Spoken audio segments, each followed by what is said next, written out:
Smart Cause, c'est notre rubrique consacrée aux associations en partenariat avec DIFT. Je vous présente mes invités. Clara Piget, bonjour. Bienvenue. Vous êtes la cofondatrice responsable des opérations de DIFT, habituée de ce plateau, on peut dire les choses comme ça. Et Kinda Garman, bonjour. Bonjour. Bienvenue, vous êtes directrice générale des bureaux du cœur. DIFT en quelques mots. DIFT Exercice classique pour Clara Piget. Alors DIFT, c'est la contraction de don et gift pour commencer. C'est une société qu'on a créée il y a un petit peu plus de 3 ans avec mes associés, dont l'objectif est de permettre aux associations de collecter plus de dons et de gagner en visibilité. Alors on l'a historiquement fait en les mettant en relation avec des entreprises et en animant des programmes de mécénat qu'on voulait participatifs, donc qui impliquaient les clients et les collaborateurs des entreprises. Et on s'ouvre depuis peu au grand public en permettant à chacune de se créer une cagnotte solidaire au bénéfice d'une association de son choix.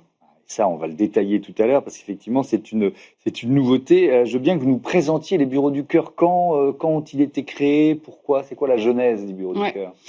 Les bureaux du cœur, c'est tout simplement un double constat qui est celui d'une part que plus de 350 000 personnes aujourd'hui sont dites en précarité et dans le même temps en France, des bureaux qui ne sont occupés que 30% du temps. 70% du temps, la nuit, le week-end, pendant les vacances scolaires, les bureaux ne servent à rien.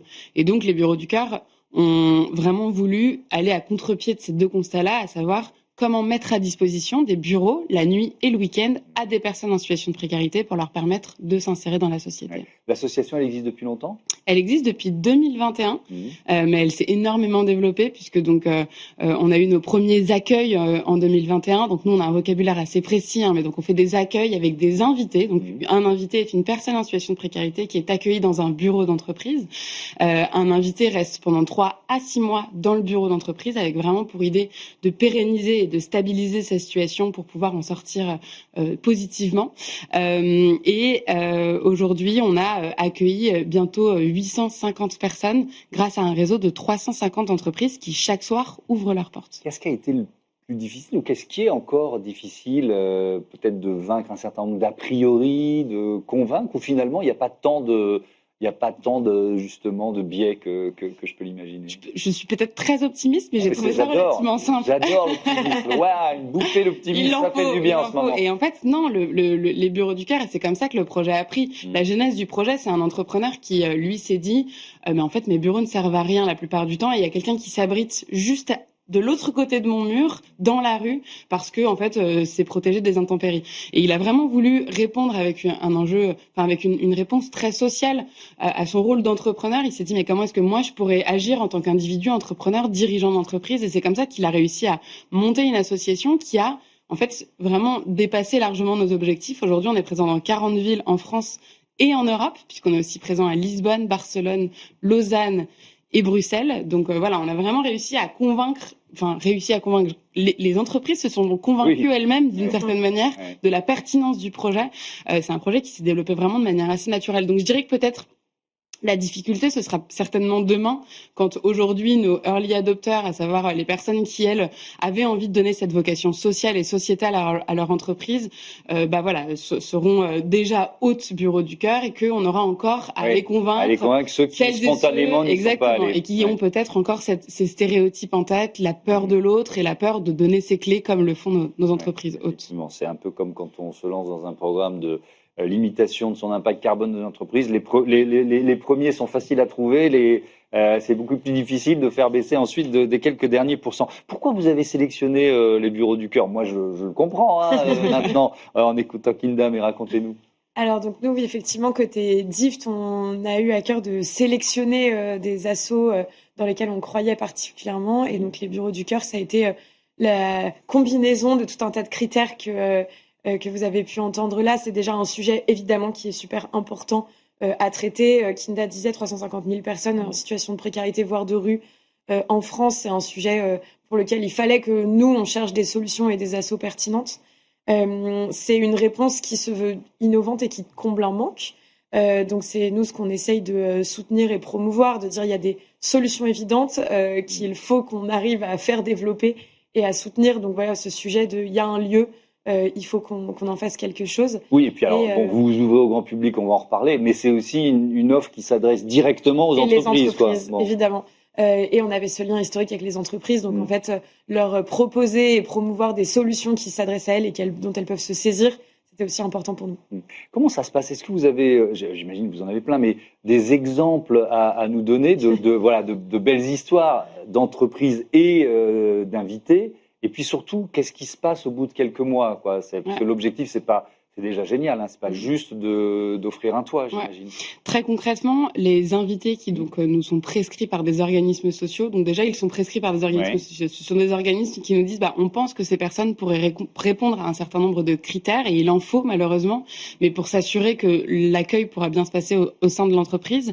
Et puis par ailleurs, donc une fois que la rencontre se fait, on démarre l'accueil, tout est extrêmement conventionné, il y a des signatures de conventions qui se font, l'assureur doit étendre sa couverture, l'assureur de l'entreprise, donc voilà, de manière à ce que l'entreprise soit protégée ainsi que l'invité.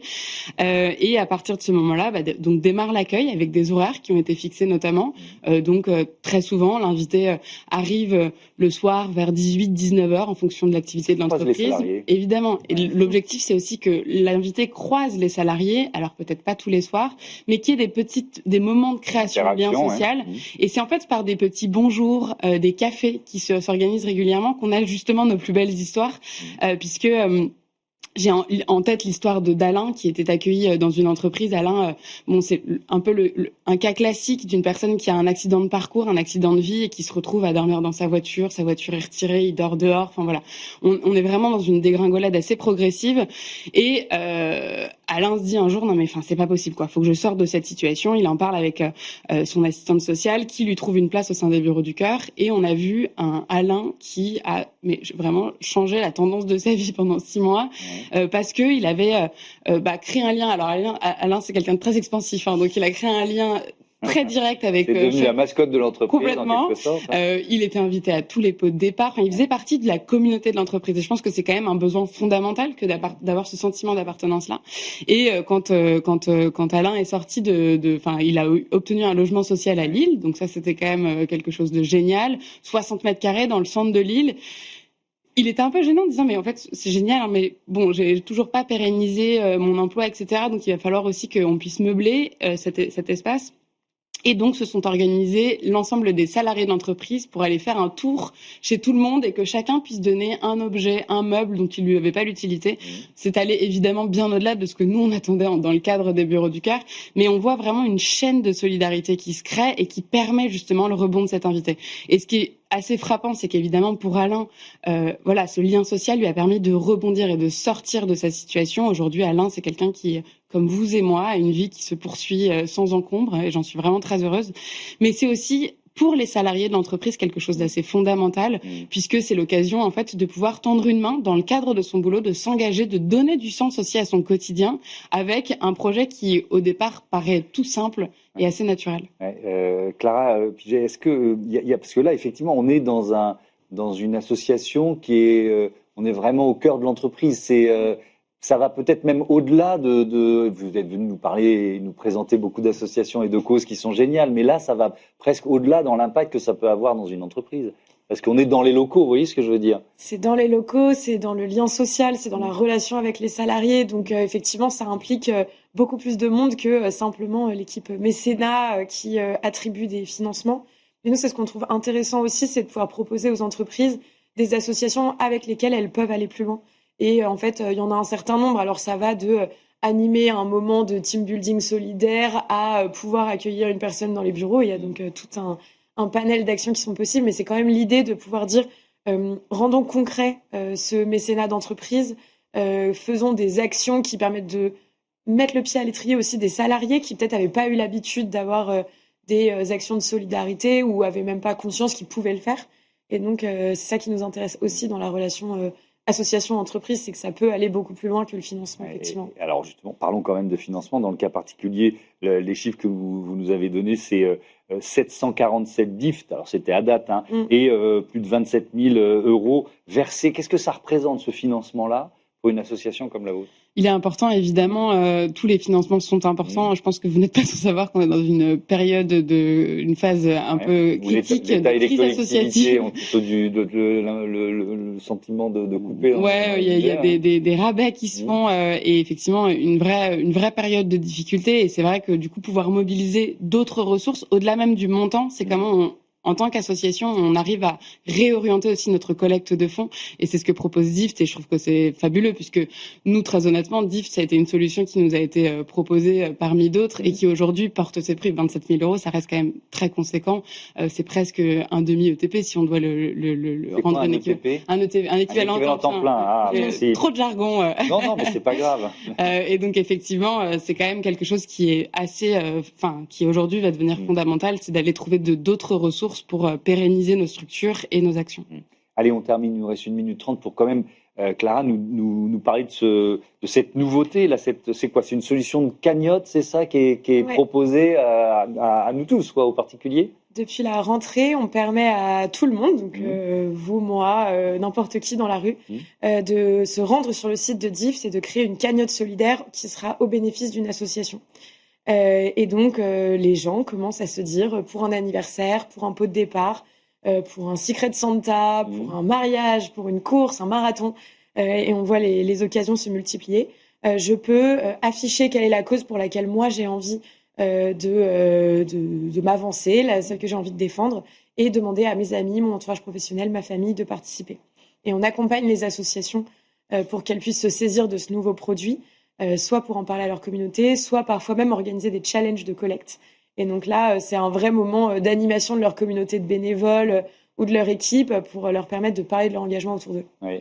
Ce sont des associations que vous avez déjà choisies, que vous proposez déjà, ou ça peut être une nouvelle association? Ça peut être une nouvelle association. On ouvre effectivement la possibilité de partenariat à toutes les associations d'intérêt général sur les sujets sociaux, environnementaux, et à partir d'un minimum de structuration. Donc il faut avoir un conseil d'administration, des comptes.